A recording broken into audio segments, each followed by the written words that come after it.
All right, welcome back, ladies and gentlemen. Yesterday, or maybe 2 days ago, or I talked about day six and kind of going up Takaka Hill and having to spend the night on the next to a picnic table. Camped out in a rainstorm because I couldn't make it over the hill. So that brings us to day seven.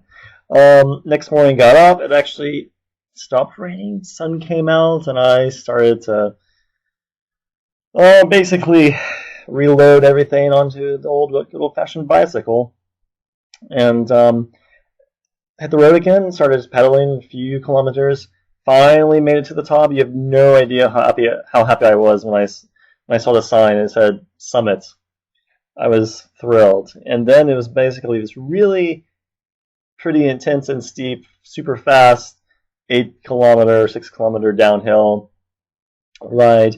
A little bit about going downhill. I didn't really like to go faster than 40 kilometers an hour because I didn't want to fly off the side, and also I had like that extra 30 pounds of gear on there. So 40 kilometers, that's about, let's see, that's 24 miles an hour. That's about the max I was comfortable going on the bicycle down. I mean, I didn't really get to that speed, just level anyways, but yeah, it's an incredibly beautiful ride going down the hill. And unfortunately, I didn't take tons and tons of pictures on the way sort of down. But I did take a cool one here once I sort of got down to the flatlands. And this is a pretty common picture. It's a very common sight you'll see, which is basically a field with a bunch of sheep, and sheep sort of looking your way, saying, "Huh, you're a bicyclist going on by." And then I finally got to the sign that said, "Welcome to Takaka." There was no way I ever would have made it from Matore, or where I started, all the way to Takaka in one day.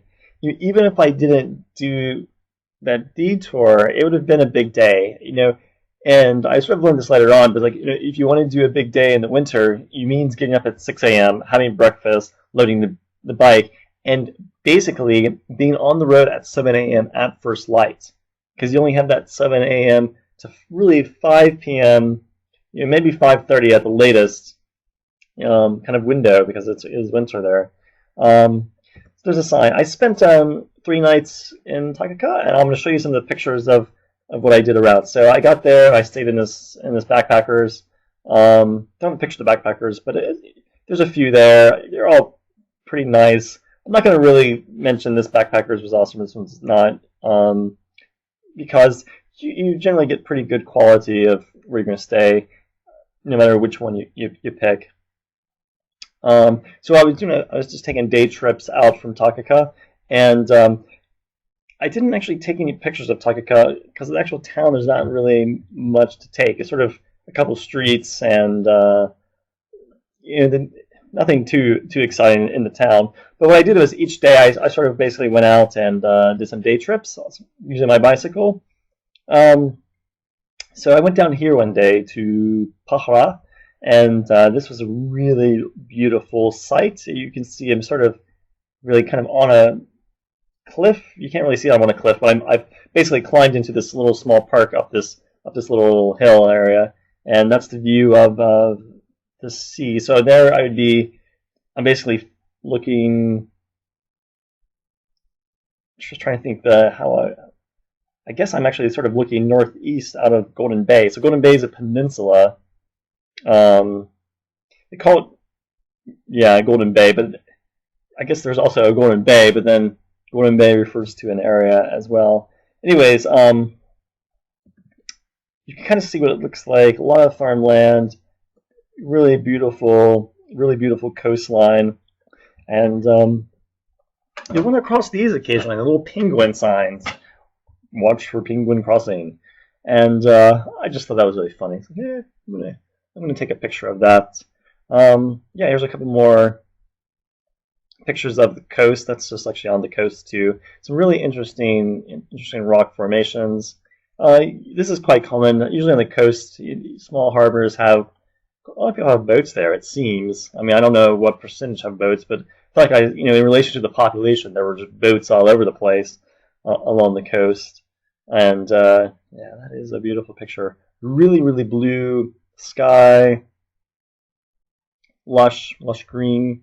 And this is interesting. Tasman, he was a Dutch guy. He found, well, he didn't discover New Zealand, but I think he was the first European to sort of come back and let the Europeans know that, oh, well, there is some large islands down there east of Australia. And this was the point here where, I think this is the point right here where they went in. And unfortunately, a couple other people got killed, and a bit of a misunderstanding.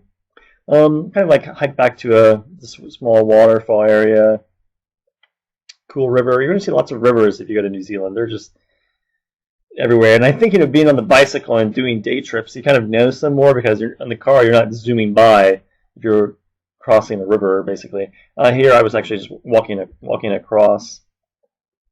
And this is sort of the top of the hill, looking down at an old, I think, old lumber plant that's sort of now turned into. Oh, actually, no, it's a hydro plant. It's sort of now a hydro plant and a walking park. Yeah, so these are some more views from high up in the area. Yeah, that is a beautiful picture there. All right, so this was day really 7, 8, 9, and 10. So day 7 I cycled in Takaka, and then did some day cycle trips there. Yeah, you can, if you have a bicycle, just bicycle all around and go around and see the nature and go to the local parks. All right, see you next time. Bye.